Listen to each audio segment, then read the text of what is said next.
Welcome to episode 1 of the Overdue Sports Show, revamped in a podcast version.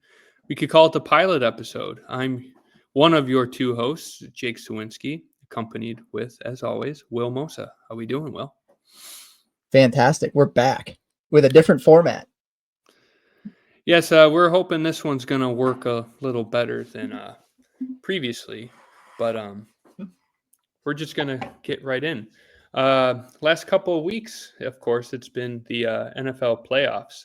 And let me run through the scores real quick, and then I will turn it over to you, Will, to kick off our first conversation about what we thought.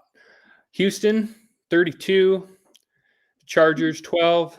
LA Chargers. Don't know why I read that so funny, but 32-12, Texans beat the Chargers. That was the first game of Wild Card Weekend. Then the Ravens and the Steelers. Ravens won 28-14. Bills, 31. Broncos, 7 on Sunday afternoon. Eagles, 22. Green Bay Packers, 10. Washington Commanders, 23. Tampa Bay Buccaneers, 20 on the nightcap. And Monday Night Football, so Los Angeles Rams, 27. Minnesota Vikings, 9. What are your thoughts, Will? Well, we can't glance over it without talking about just poor showings out of the Broncos, Vikings, and Packers. And the Broncos were kind of the Cinderella team this year. Like Bo Nix got really hot the second half of the year. It's kind of a fun story. People were invested in them. And it was kind of just disappointing that they had to run into the Bills wagon this year. Because I think against some other teams, they probably would have put up a better fight. I actually thought this game was going to be pretty close with how well the Broncos defense had played during the regular season. But man, Josh Allen and that offense were just no match for the Broncos defense. It wasn't even close. And the Vikings and Packers really just were disappointing, to say the least. I mean, you as a Packers fan had a little bit more on the line than me having to watch that, but very sloppy game from the opening kick. I know that, there were some questionable calls throughout that game, but at the end of the day, it was just a really bad showing. And same goes for the Vikings against the Rams. I mean, that game also was never really a conversation of it being close. There was a second where it looked like the Vikings might have come back a little bit early on, but I mean, the Rams really took it to them, and just more poor showings in the postseason for those two teams that have struggled over the last handful of years.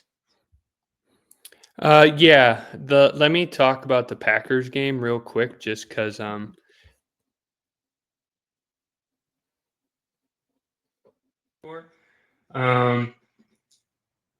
yes, the officiating was quite poor, I thought. I still don't know how that opening kickoff was fumbled, reviewed, and kept fumble recovered by Philly.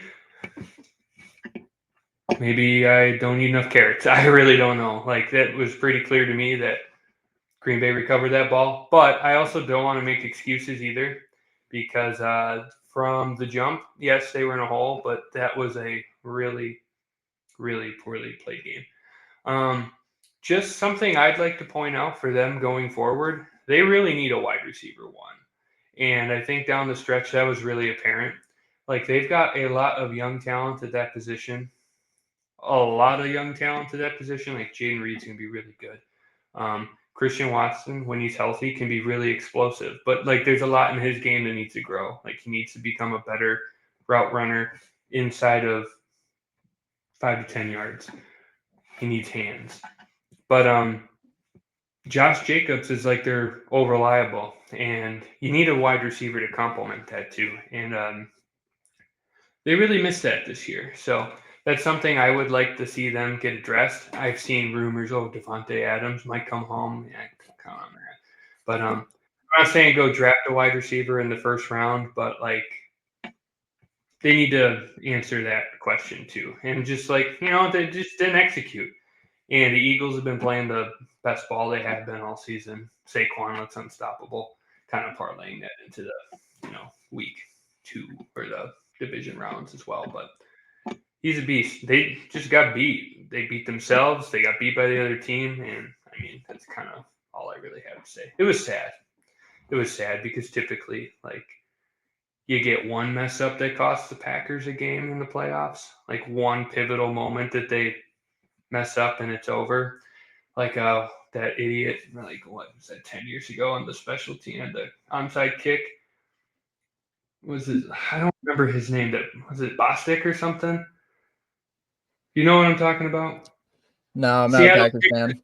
Seattle takes an onside kick, and instead of like just letting the guy who's supposed to fall on the ball, some other guy, special teams hero, jumps up, tries to get it, kicks it in the air. Seattle recovers it, and they go win the game. Shit like that. But another story for another day. With the wide receiver conversation, I'm in the same boat. They do need a wide receiver one. I really thought that Jaden Reed was going to emerge as a wide receiver one this year, and I think it's very apparent that he's a really good wide receiver two, and he's not going to be a wide receiver one. All this year proved to me about Jaden Reed is that he won't be a wide receiver one, and it's nothing against him. I think he's a fantastic two. I think he's a really good receiver, but you do have to go get that guy. You have to go get a Jefferson, a Cooper Kupp, Puka Nacua kind of guy that you can rely on for 10 catches a game and a ton of yards and a lot of scores, and they just don't have that right now. And even a guy like Tucker Kraft emerged as high on Luke Musgrave as I was coming into the season. Mm-hmm. Tucker Kraft was just a beast. I think it's clear that he's the better of the two tight ends, and now you have Mm-hmm. two good tight ends and a lot of good role-playing wide receivers. You got to go get the dude. Yeah, Tucker Kraft was the third down guy all season. Like 3rd and 4, 3rd and 5. The play calling on that team is typically good enough to where like he'd get worked open or run a good route, whatever, right? He was all reliable on 3rd down. But like to your point, yeah, I think Jaden Reed right now is definitely a wide receiver too. I'm not going to say that's the ceiling because he's only like 2-year pro, right? He's had a lot of time to grow. But a true wide receiver one is a guy that can be force fed the ball despite having, an extra guy help, right? Jaden Reed's not good enough to be like, okay, we're going to double cover or, play man, have a safety shade, help. And he's going to catch the ball every time. He's just not that guy yet. He might never be. So to your point, yeah, the wide receiver one is definitely needed in Green Bay. We got to bring this up, and this is a result of the first round, and there's a lot of murmurs about Mike Tomlin potentially being on the hot seat. And I think you and I have a shared opinion, but it's an interesting one because in my eyes, how are you going to fire the head coach that consistently overperforms the projections? Because they always do. I think they were projected at 8 wins. I think they were projected a 500 team. They got into the playoffs. How do you fire a guy after that? But at the same time, it's like the status quo can't just be playoffs and get beat handily, and that's the end. So I don't know if you have different, like I see both sides of the coin there, but I just don't think that you can fire him after what he's done in his tenure there. Yeah, I think we're gonna definitely agree on this one. I do definitely see both. Jake. I do see both sides of the equation, right? Where it's like, yes, you're constantly overperforming your expectations placed upon you by analytical people, the media, whatever it may be. But I think Steelers fans themselves have a much better opinion on the matter than like anyone else, just kind of being a casual observer or a football fan, because like they watch all the games. I watch all the games. I'm not necessarily a Steelers fan. I don't dislike them or anything. I don't really hate any team, but they're not good, right? No. Like their defense is incredible. It has been for 15 years, but like that offense is lethargic. It just doesn't get it done. Like you had this whole quarterback controversy to start the season, and I think they kind of took a step backwards. Like I think they timed that switch well. Like they got good legs out of Fields. Those first few games, Justin Fields did a great job, won them a few games, but that offense got really stagnant again. They brought in Russ. He provided a little bit of a spark, but it was kind of back to business as usual a couple weeks after that switch. So I still think they have a long-term question to answer about their quarterback. But onto the Tomlin thing, it's like he's kind of coaching up what he has. I don't think they're that because of him. He's not deciding to players that are brought in. He's using what he has. And I think like anyone would say he's done a fantastic job of that. But like, I don't know if switching him out and bringing someone else in is going to make any bit of a difference. You know what I mean? Yeah, definitely. With that too, are you tired of seeing the Chiefs and ref stuff? It's hard for me to ignore because I think there's some validity to it. And there's the whole conversation about, Patrick Mahomes with late slides and, pulling up right before he goes out of bounds to draw penalties. And it's another thing where it's two sides of the equation. As a competitor, you look at it and it irritates you because it's the cheap way of getting extra yards. But at the same time, it's the competitive way of helping your team win. Like, he's doing those things because he knows the result of what it'll be. He's smart enough. He's still probably the best quarterback we'll see besides maybe Brady of our lifetime. And I don't know. It's hard for me to say that he shouldn't be doing that stuff because if it works, why stop? I see a lot of the argument of he doesn't have to, so why should he? And he doesn't have to, but why shouldn't he? He's doing things to help his team win, and at the end of the day, wins pay the bill. So I can't knock it, and at the same time, I want to knock it because it irritates me as a watcher, and I'm not a super Chiefs hater, but it is a little bit irritating when you see that stuff. Yeah, like I think it's kind of just Chiefs fatigue. Like you're kind of just sick of seeing them. But yeah, that's a good point. I kind of agree and I kind of disagree. Like, I agree that it's getting annoying to the point where it's like it's almost like a predictable script for a movie that everyone has, right?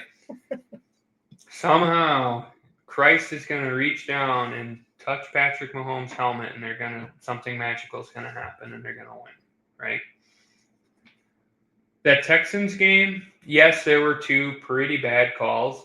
But he also probably should have got one that he didn't. Like that one where he kind of pulled up real late, got hit, and he wanted a flag, and the refs were like, no, we're not giving you that one.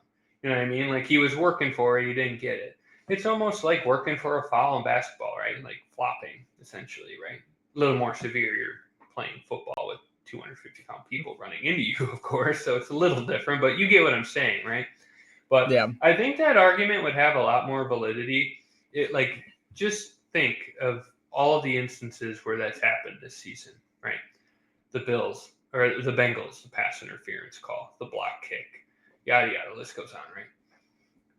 It would be one thing if those flags were thrown and they weren't there. Week 2 against the Bengals, that was pass interference. That was the correct call. You know what I mean? Is it a bailout? Kind of, but that's a part of the game too.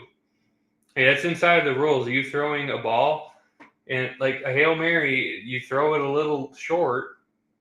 Receiver tries to make a play. The defender doesn't turn his head. That's a key piece of pass interference, trying to find the ball. If you're not making a play on the ball, it's a flag every time. So it's like, yes, I'm kind of sick of seeing it too, but there's so many plays in the game where the other team doesn't execute either. What do they say? Luck is when preparation meets opportunity, something like that. This is a perfect example of that. They're good. They're prepared. They're well coached. You get those bounces when you are those things. When you're not those things, they go against you. So, yes, I do agree. I'm kind of sick of seeing it too, but I'm kind of just numb to it. It is what it is. They're really good. If they weren't good, they wouldn't be getting hate. I think people are just sick of them being good because they are good. Chiefs fatigue is definitely a real thing. I think that was a really good way to put it. That's definitely part of it. And we'll be able to talk about some more fatigue later on. But for the time being, we're going to talk about 2 days ago, Bills and Rams went down all the way to the wire. And quite honestly, I don't know that it should have. A lot of people, I'll say in the betting community, Ravens bettors. Or Bills Ravens, yes. Bills and Ravens. A lot of Ravens bettors were saying, oh, that was the right side. That was the right side.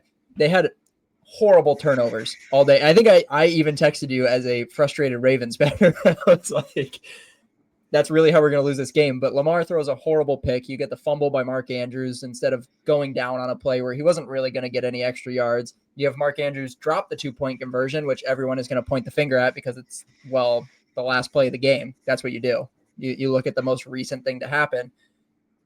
But the Bills deserve to win that game when you win the turnover build, or when you win the turnover battle like that. You deserve to win that game. The Ravens didn't deserve to win that game. And Lamar, as good as he was all year, was not great. You know, he threw some really good balls. He threw some really, really bad passes that were pretty uncharacteristic of him all season. I think he had 3 interceptions in the regular season. He threw that one in the first quarter that was horrible. It was nowhere. It was awful.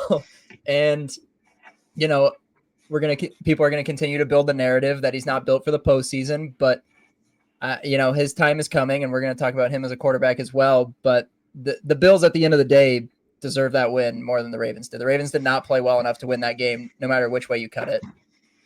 Yeah. I mean, I probably would have bet the Bills there. I just took the total. It pushed. So I pretty much didn't have much of anything in that game. I did get likely touchdown last play. That was cool. But that was a weird watch too, because like the first half it was all Bills. And like you kind of got the suspicion that the Ravens would keep it close, but I don't think the Bills did a very good job of putting that game away either, because that game could have gotten out of hand. Like I think Sean McDermott let off the gas a lot. Like, what did they do in the? They scored. I think they scored a touchdown in the second half. Was it 21-10 at halftime? Yeah. Was that the halftime score? Yeah. I get it. You're winning. You want to chew clock, but then they'd like run 1st and 10 and they'd have an incomplete pass. Like, it's okay if you do a safe high percentage pass, do a screen, get outside the tackles and do a screen, run the ball. There's nothing wrong with that. You need the clock moving, especially against an offense like that who's been, you know, shooting themselves in the foot all game. Like, they're going to eventually stop doing that. So, like, it is easy to blame Andrews because he had that one, and he had probably the worst game of his career. Like, he was really bad. It was horrible. And, like, it was a really bad time to be really bad. But, like, he wasn't alone. Lamar Jackson wasn't good either. Their offensive line wasn't good either. It felt like the Bills had pressure all night. And you had a guy like Derrick Henry. He kind of got away from feeding him. Like, it was never like completely out of hand. It probably should have been. Like, Derrick Henry probably should have been a little more involved there too. I mean, I don't know if there's a ton more to say. Like, it was probably the closest game of the weekend. Because like the other games, I'm not sure how much you want to really get into them. The snow game was cool, but like it was almost the same scenario with the Rams against the Eagles, right? The Rams just kind of shot themselves in the foot the entire game. Fumble by Stafford, fumble by Kyron Williams. He'll let Saquon run for 250 on you. Again, which he did in the regular season against them. Yeah, exactly. It's crazy. He's just a ram killer. Lions, same thing. Couldn't play defense. Had untimely turnovers. It was Commanders pretty much outside of that first drive. Commanders wire to wire. Like, the Lions just never got that stop. Their MO is always, you know, we can keep up with anyone, but you can't keep up if you give them a free 7 every time you touch the ball, or 2 of the times you touch the ball. So, yeah.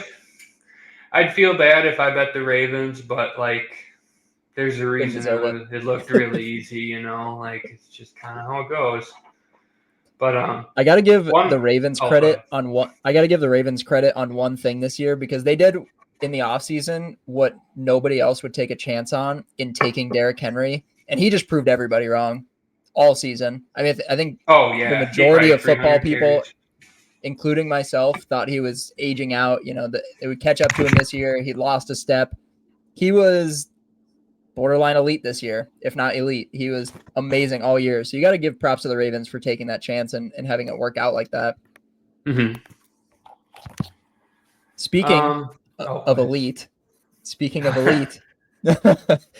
in our notes section, Jake came up with the title, Justin Herbert, I think he might stink. Yeah, I'll take it from here. was listening to, I heard a clip of Dave Portnoy talking about Justin Herbert as a very frustrated Chargers bettor from the wild card game against the Texans. I was also a very frustrated Chargers bettor, and he's an idiot, but I was like, maybe he's onto something. And I spent like the last hour before we started recording about, like, is he actually bad? I came to the conclusion he's not bad. He's definitely not bad. But I will say that I do think that he is regarded as an elite quarterback, and I think he's praised in the media because of like his intangible qualities, right? Great leader, tough as hell, competitive, puts his body on the line, plays hurt, all that stuff. Likable person. Don't think he's elite. I think he's great, like great to good. And I think there's a lot of reasons for that. The roster around him's not exactly quarterback friendly. They do have a good running game, and they have a fantastic head coach, but I think that, yeah, I just don't think he's elite. And I want to know, who do you think's elite? Like, define elite by naming a few obviously, players. and I know we kicked it off pre-show. You saying 4 elite quarterbacks. If you were to make a tier list, your elite tier would have 4 quarterbacks in them. Obviously, Mahomes and Allen, 1, 2. It's not close either. I think there's a gap even between 1, 2, and then 3 and 4. Mm-hmm. You brought up Lamar I think Jackson. there's a gap between 1 and 2, and then 3 and 4. It's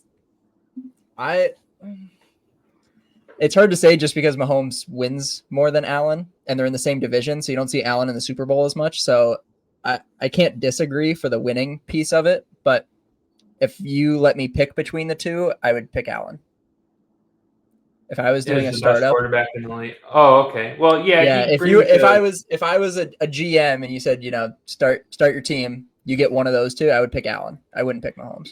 He's got a two-way game. Like, his mobility is incredible, and like this year, he's really cleaned up the turnovers, which was probably his biggest knock. Like, I think he's thrown like 70 career interceptions through 5 or 6 seasons. So yeah, it's a blemish that he has removed from his game. But those two, and it's Joe Burrow and Lamar Jackson in no particular order. Like, Joe Burrow threw for almost 5,000 yards, and he's not going to win MVP. That's insane.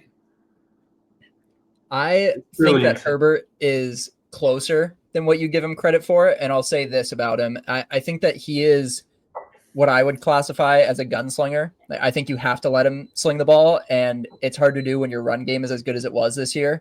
And so I can't necessarily knock that. But if you look at games where they struggled a lot, his attempts passing were way down. And in the second half of the season, he was throwing the ball well over 30 times pretty much every single game.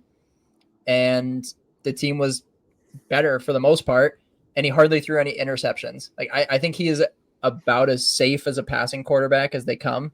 The touchdowns weren't really there this year, and I think a lot of it was that run game. You lean on Kyron Williams a lot, and you finally get an upgrade at receiver with Ladd McConkey, who we said he might be the best white receiver ever at some point in his career. He might be. Yeah, he might be.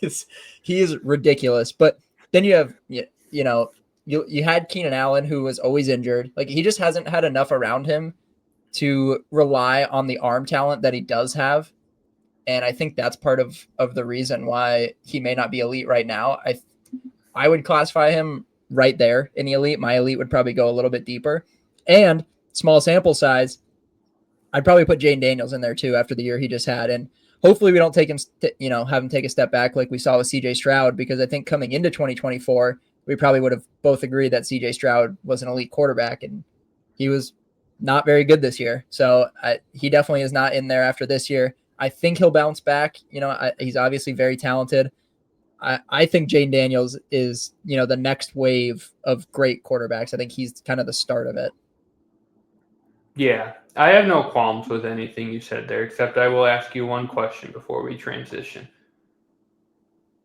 Had it not been for Brandon Staley and that atrocious defense that the Chargers have had for the years prior, would you see the same numbers that Justin Herbert had to put up by default because they were losing the entire time? It's a really good point. You know what I mean? I I feel don't like know, those are because inflated. even when you look at some of it, I mean, when he is throwing the ball 30 times a game, that offense is really strong, and he's always over 200 yards, usually multiple touchdowns, typically no picks. So I think it's just a more balanced offense, and that's where the regression is coming in. And yeah, definitely them being better as a team is a help. I mean, when you're shitty, yeah, you're going to throw the ball 45 times a game, but he's also the kind of quarterback that can do that. Like I don't think there's a lot of quarterbacks that can do what he does, throwing the ball that often. That's fair. And that was more so for some food for thought, just because, like, It's a really good point. if Yeah, I you mean, the put him in yards, this, yeah, for sure. yeah, if you put him, and I'm not even just talking like the true numbers of it all, because, football, it's not like baseball, right? Where baseball, you have a crap ton of, real deep analytics and different ways to measure players' efficiency and their output or whatever.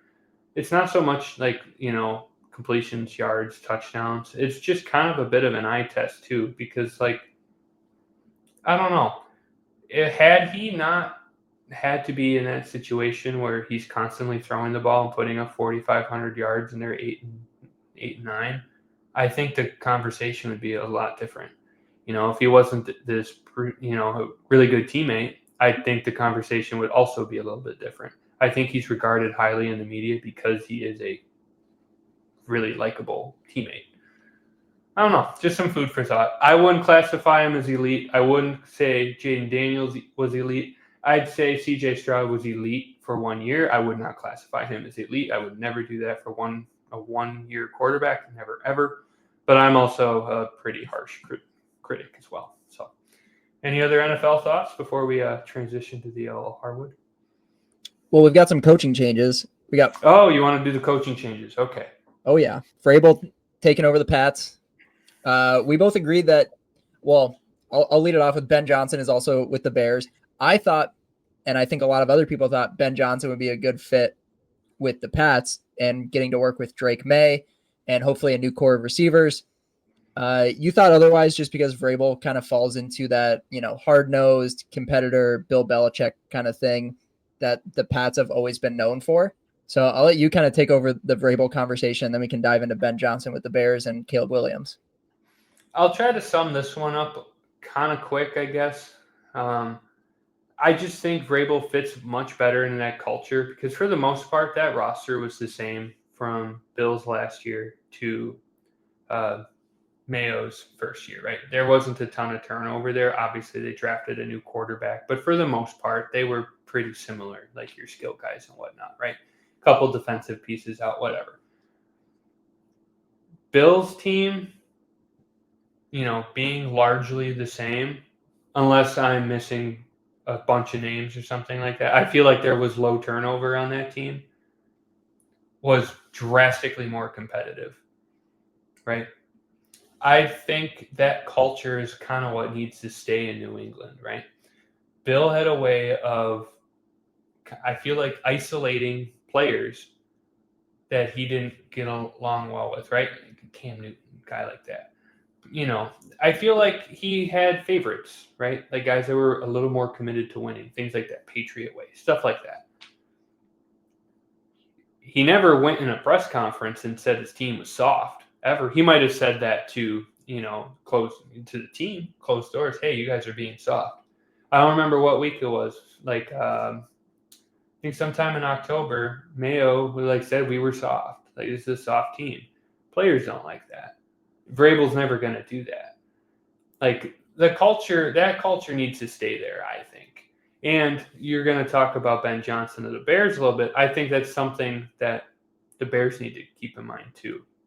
Like, they definitely need an offensive-minded coach, but they also need to don't flip as a team, right? Where, we can score now, but now our defense is terrible. Like, you don't want that either. Is it more fun as a fan? Yeah, like you're watching an efficient offense, but that doesn't necessarily mean you're going to win any games. So, yeah, and I think with Ben Johnson going to the Bears, it is that offensive mind, and I'm definitely not alone when I say that I thought the Bears were going to be really competitive in the division. They buffed up the defense. They added a lot of weapons on offense, and the O-line is still in shambles. That has to be addressed. You can't lose the trenches and expect anything to get done over the course of a season, especially with a rookie quarterback, which we've seen over and over again that more often than not, starting the guy you draft week one typically doesn't work. There are exceptions, but long term, that tends to be a failing recipe. So I think Ben Johnson is actually going to be a good fit with the pieces they have in place. And now it's a matter of bolstering that O-line. And you can't lose sight of the defense. I actually think they're in a similar situation as the Jets right now, front office issues aside. But just with what they need to address, like you have these pieces in place that should be very successful and you just weren't. So I think it'll be a good change of pace to get an offensive-minded head coach in there to work with Caleb Williams, because I think he still has some development to go too. So I actually really like the fit there, as much as I thought that he was going to be a really good fit with Drake May, and he's not there. Caleb Williams is probably the next best option for a guy like that to be able to work with. Yeah, that offense will certainly improve.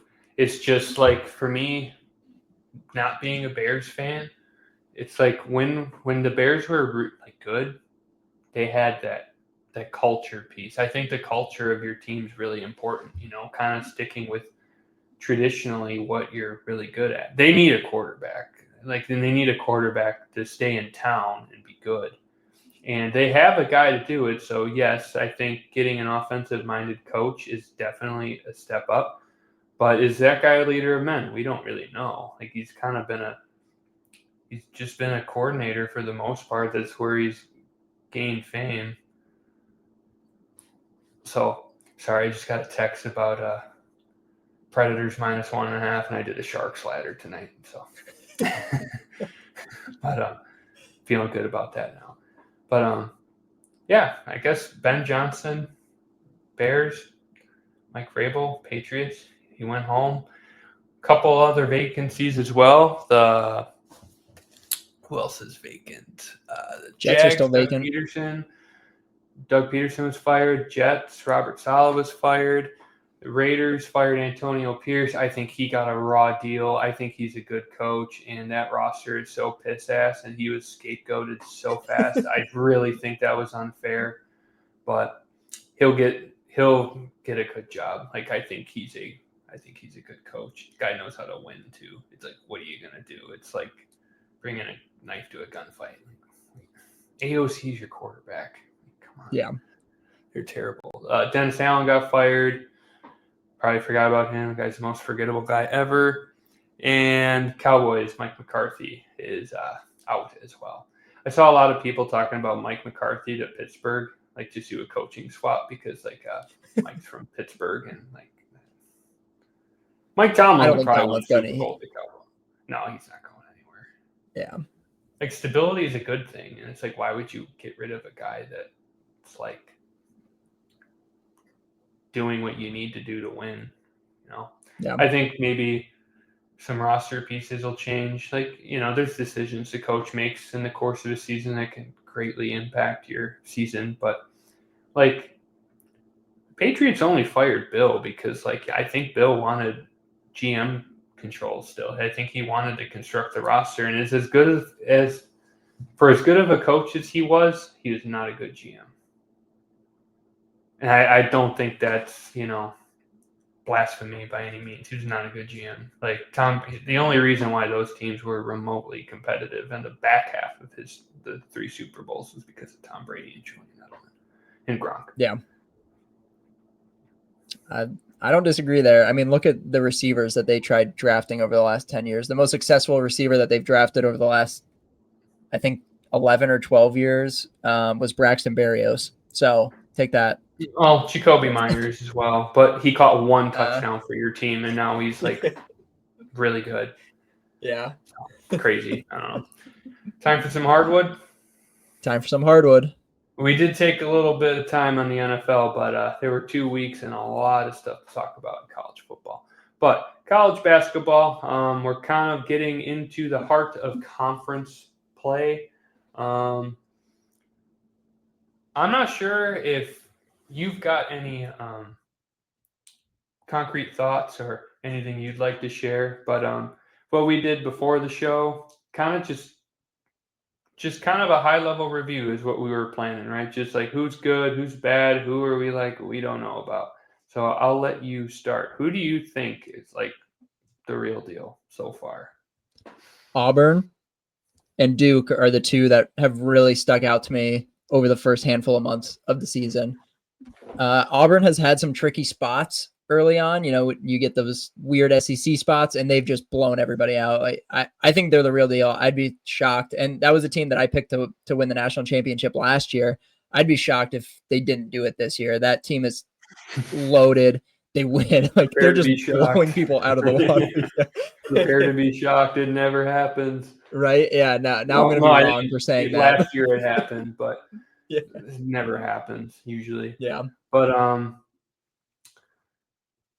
Cooper Flag is the real deal too. Yeah, I haven't watched a ton of Duke yet, but belt to ass, like handling teams. To me, it's like you said, it's Auburn, it's Duke. I think you could put Iowa State in that category. They're also really good. I know they are a little inconsistent on the offensive end, but they have had some barn burner games. Michigan's been pretty good. It's a nice surprise. Dusty May's first year in a Power 4 program. He brought Vladislav Golden with him. They can play ball. Michigan State, I don't know a player on that team, and Tom Izzo is still like just trucking along. I wouldn't call them like a really good team just because like I feel like they have to kind of play a certain style of game to win, but they're really good at that style. Aside from that though, like I feel like this year it's kind of wide open. Like you've got your 2 or 3 or 4 teams that you'd be like, yes, these teams are objectively really, really good. I mean, Houston's always in that category, right? But like it's kind of wide open. Like even your traditional really good teams. Like, are you impressed with Gonzaga? Did they just lose to Santa Clara? They drop a couple, and it's like, oh, you're not going to be undefeated by any means, right? But like your typical big names, just I think the transfer portal's really making college basketball a level playing field.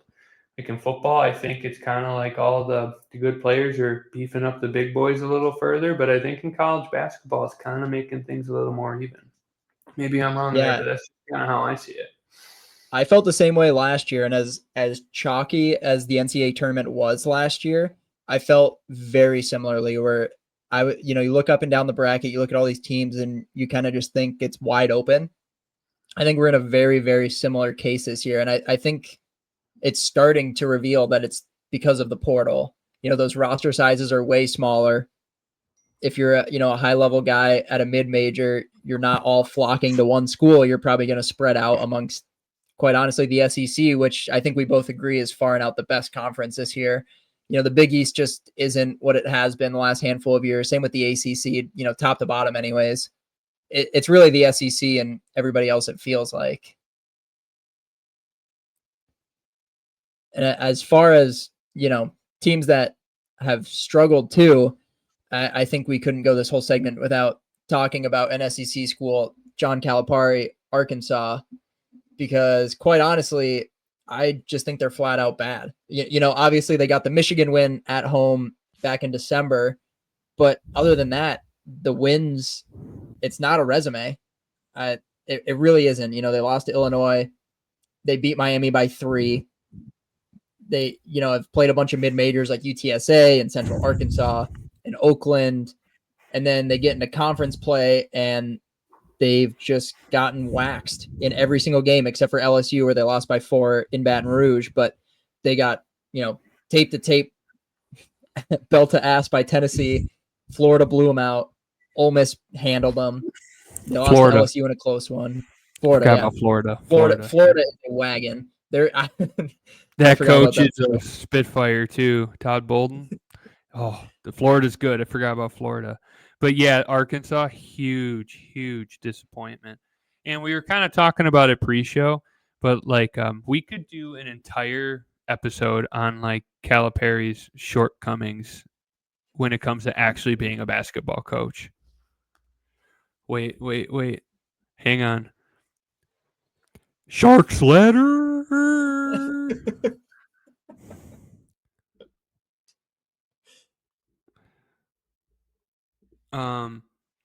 Sorry, distracted betting.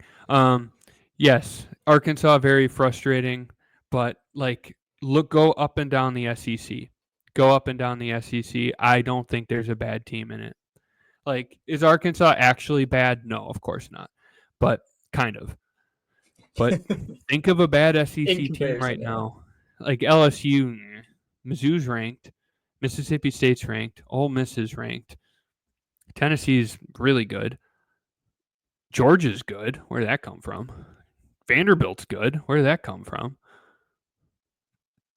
South Carolina, they're kind of a laggard, but they're not terrible. Florida, awesome. Texas, Rodney Terry's kind of taken a step back. Oklahoma's kind of fraudulent, but Kentucky, Mark Pope, they haven't missed a beat. That whole conference is really good, and it's kind of the same for the Big Ten, no? Yeah, the Big Ten has been really solid this year, and one of the teams, our hometown team, the Wisconsin Badgers, I haven't gotten a great read on them because every year they're ranked. Like, quite honestly, they're always preseason ranked. It's the same thing every year. They're always ranked early. They always fizzle out towards the end, and it's always a disappointing end of the season. But I will say this might be the most balanced team that I've seen from the Badgers in the time that I've lived up here. Like, it seems like it doesn't really matter who they go to. All 5 guys on the floor can score. And it's something that I haven't seen out of that team in a long time. They're more athletic than normal. Everybody can score. They're not relying on like one dude down low.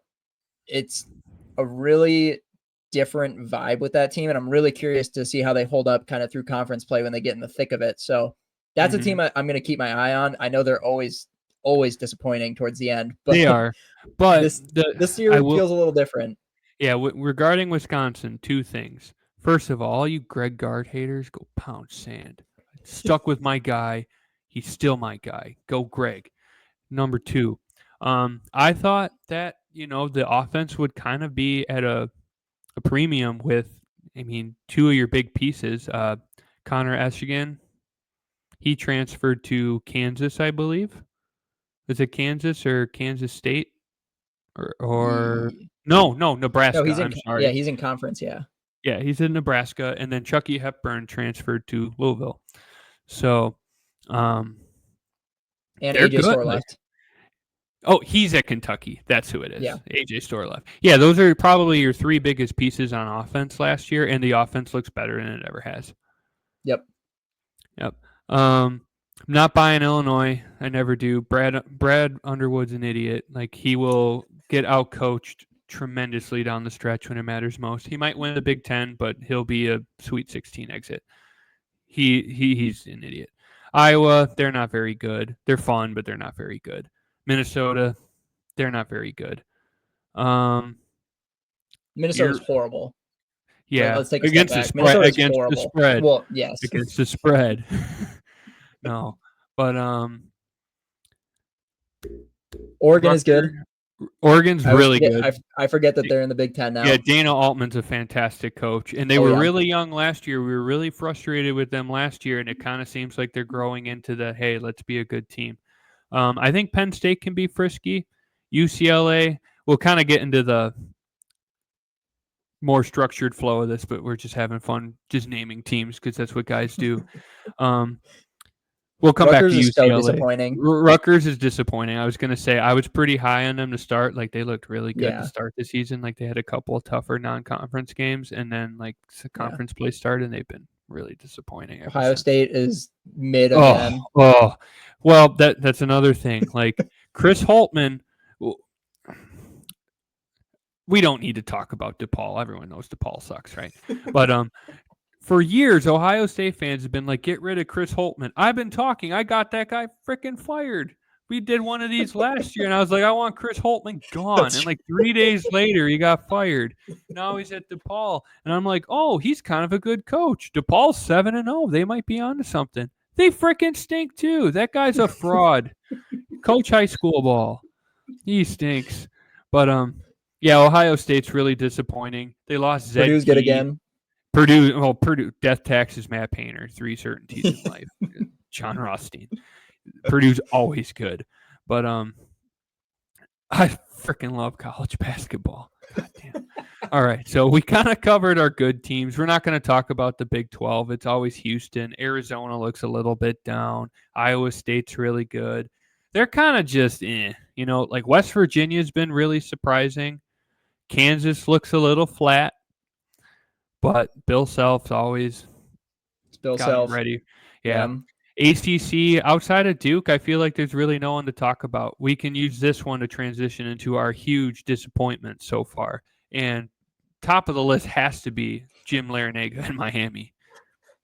They are a far cry from the 2023 tournament. I bet them the other day, they lost to SMU by 45. They were +6 at home. They lost by 45. They were losing at one point 50-16 with 4 minutes left in the first half. What happened to that team? He's gone now. Larinaga. I know he stepped down, but Yeah. it's his team. They were horrible. Yeah, okay. I know he's gone. I know he left, but No, or you were just confused because you're like, bro, he left. Yeah, I was like, yeah, I he's know not there. I know he quit. I knew he quit, but yeah, they are horrible. They're horrible. What were you doing? And that was a team 2 years ago. We were talking about them being one of the best teams in the country. They were a Final Four team. Yeah, and praising Larinaga, fantastic coach, and no knock on him. I think in his presser he said he just doesn't want to do it anymore. His time has come. Would you? Well, yeah, his time has come because he was sipping fucking strawberry daiquiris on the beach instead of recruiting. Holy crap! You lose Wooga Poplar. He was probably your best player in the portal. Isaiah Wong and Wooga Poplar was more guards than Shawshank. Another John Rothstein moniker there. But Wooga Poplar's at I just love saying that guy's name. He's at Villanova. Another one. But yeah, takes the cake. Biggest disappointment thus far has got to be Miami. No one's worse. I don't think it's close. A few others. Yeah, it's Miami. It's got to be.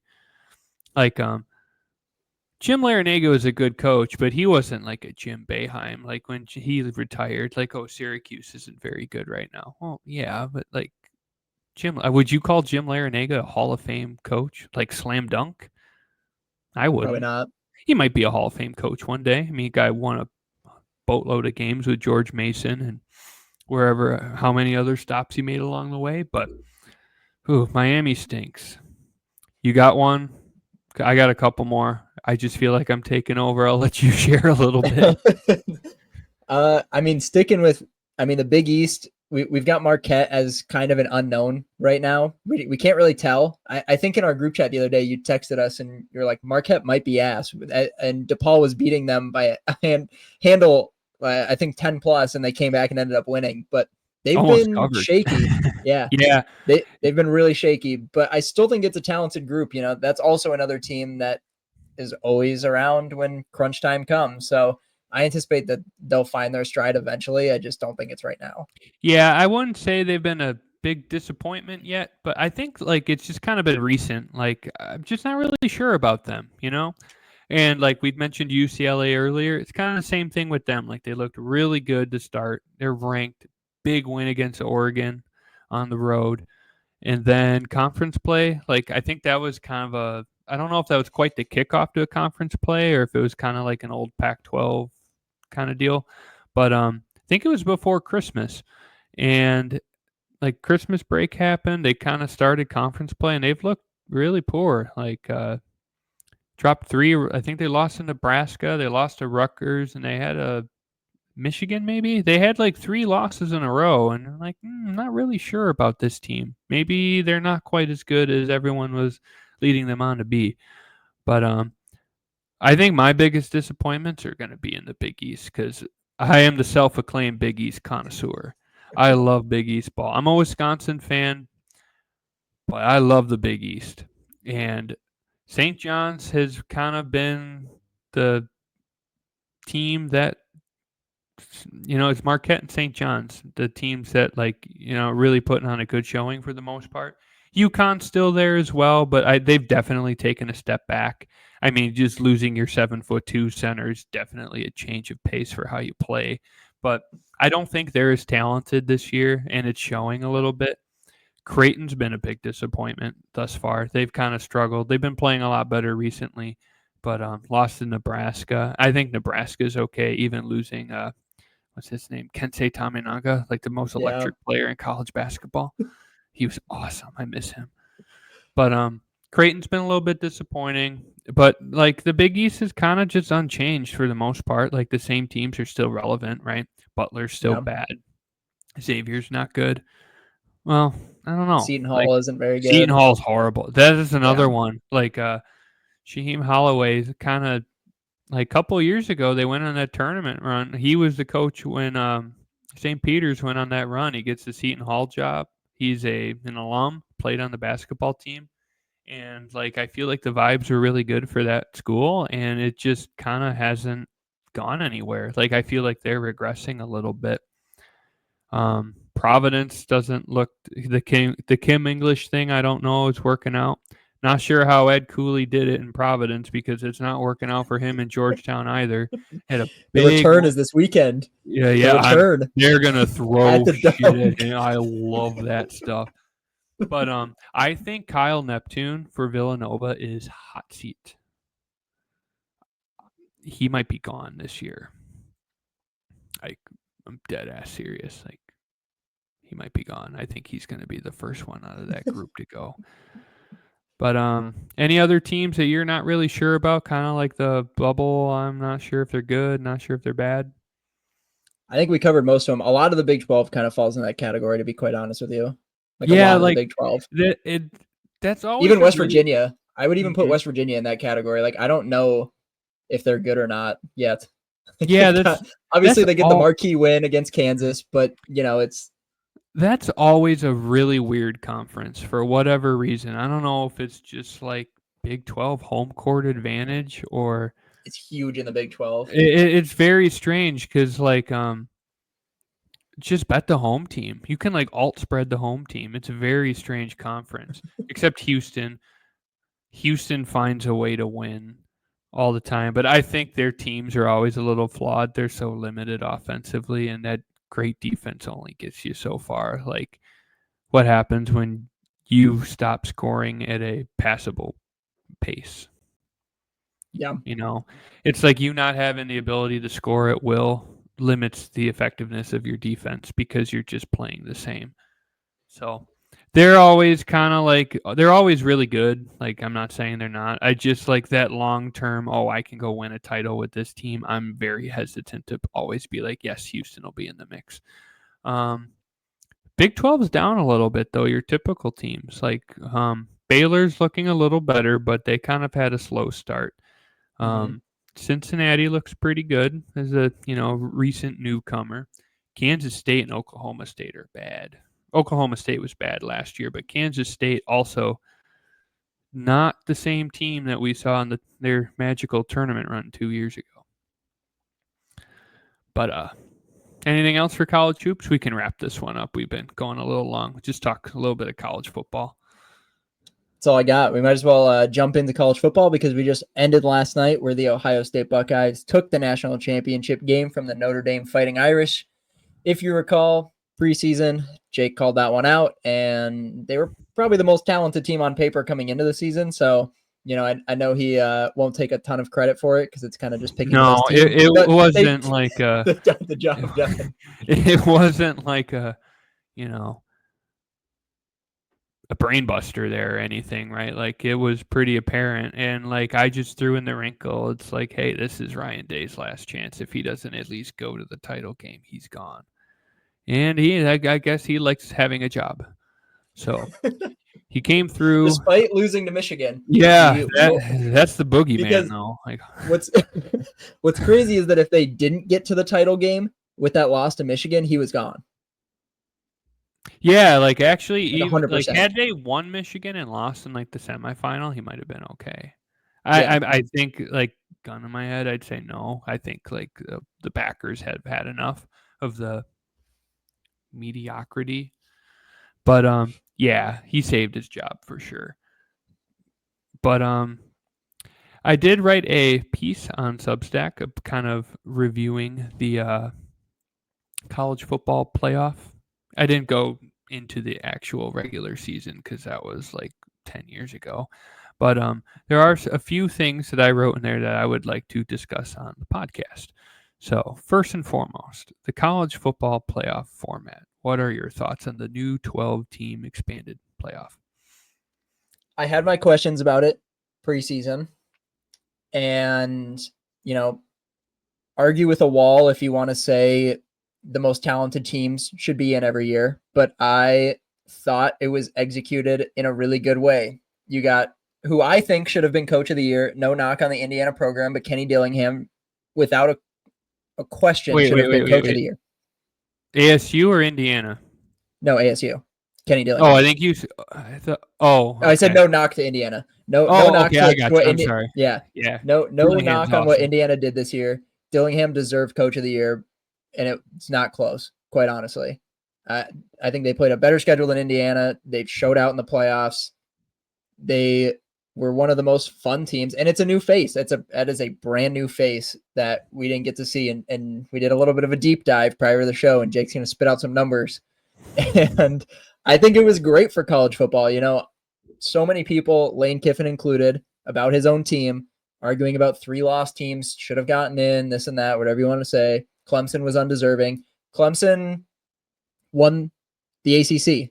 So unless you want to get rid of the auto bid system, you can't make that argument. And how are you going to punish SMU for making the championship game when the 3 loss SEC teams failed to do so? That was my whole thing with it, is that you can't punish a team for getting to their conference championship game and losing when your team, still with more losses, didn't get there. I at the end of the day, you can't argue that. And whether or not you want to say that, Ole Miss is better than Clemson, sure, that they probably are. They probably would beat them down, 6 out of 7 times, if I had to guess. But that's the reality of the playoff. And unless you want to scrap it completely and go strictly off rankings, which I would entirely disagree with, I actually like the format, and I know everyone is going to say that the early games were snooze fests. That was all Twitter was talking about. These games suck. These games suck. These teams shouldn't be in. If anything, they need to change the format in the way that the matchups work. So early on, then you would get maybe Boise State versus an SMU instead of having them more play compelling. The best teams.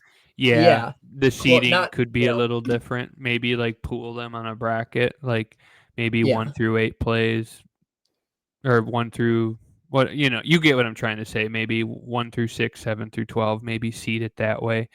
Yeah. Yeah. I mean, I don't think it's a perfect system, but I don't think it's ever going to be a perfect system, no matter how hard they try. You know what I mean? Because like, I like the new blood. I like seeing new teams. It's like, I love betting it. It's new opportunities to bet. You get something different. Like we crunched a few of the numbers pre-show. Before this expanded playoff, the college football playoffs first year, the inaugural year, was 2014. There were 16 different teams to make the playoff in 10 seasons, 11 seasons, whatever it is. 16 different teams. Out of 40 people, 16 different teams. This year, you had 12 different teams. Are they all deserving? No, of course not. Boise State had no business being there. But they earned it. They won an auto bid. What's the point of playing all of those games to just decide, oh, we're better? Like, anybody with a brain who watches the sport understands who's better and who's not. Like, there's some subjectivity to it, but most rational people will agree that, like, Ole Miss is better than Boise State. If they were to play that matchup 10 times, Boise State would lose 7 of them. Yeah. That's common sense. But, like, why is it that college football has this whole process and people decide that the 4 best teams, or now the 12 best teams, must be in? No sports work like that outside of, like, the NBA for the most part. Like, you can count on one hand how many teams that weren't the best team in the league have won an NBA title. Like the last one were the Cavs in 2016 when they beat the Warriors. They were not the best team in the league. The Warriors were. Look at every other sport. UConn last year was the best team in the country. Unanimous, like without a doubt. Anybody with a brain was like, oh, it's UConn is the best team in the country. Are they going to win? I don't know. That's the whole premise. Like it's crazy. College basketball is crazy. Look at baseball. The Dodgers, the best team in the league. They won. That never happens. I shouldn't say never. Baseball is a little more frequent than usual, but most of the time, it doesn't happen. The Rangers weren't the best team in baseball year, 2023. Not by a long shot. The Dodgers were, or the Yankees were. They didn't win. NHL, another great example. The Panthers, were they the best team in the league? Maybe. The Bruins had like the best regular season of all time, whether it was last year or the year before. The best teams don't win championships every year. Why is it that we have to apply this whole thing to college football to determine who the best 4 teams are? It's not about the best 4 teams. It's about deciding who's earned that. That's why you play all the games beforehand. So I highlighted that in the article. It got a little long-winded there, but it's frustrating. Parlaying that into the SEC bias, like you mentioned Lane Kiffin being a little whiner about it. Now, this is a little more nuanced to me. Some people disagree, and that's okay. But for me, the SEC bias comes with the people making the decisions on who gets to play in the college football playoff, not so much the fans, right? Like I said, most people know that the SEC is better. If you are a college football fan and you come to the conclusion that the SEC isn't the best conference in football, I want whatever you're smoking. I want what drugs you have because you're high. They're top to bottom, the best team. They're the best conference in college football. But Jake, the Big Ten's been winning the championships, top to bottom. Take the best team or take the worst teams in the SEC and compare them to the worst teams in any other conference. It's not close. Purdue would maybe Mississippi State this year. Yeah. Purdue and Mississippi. I would take Mississippi State by 10, at least. Purdue's dog shit. Purdue is dog shit. Maryland is dog shit. Michigan State was dog shit. Northwestern, frisky but dog shit. It's not like that in the SEC. Those fans live it. They demand it. Like 3 years, like if Ryan Day was coaching at Alabama and they were irrelevant for 3 years, he'd be gone already. It's just a different animal. And it's like it's not the same. Like SEC is still king.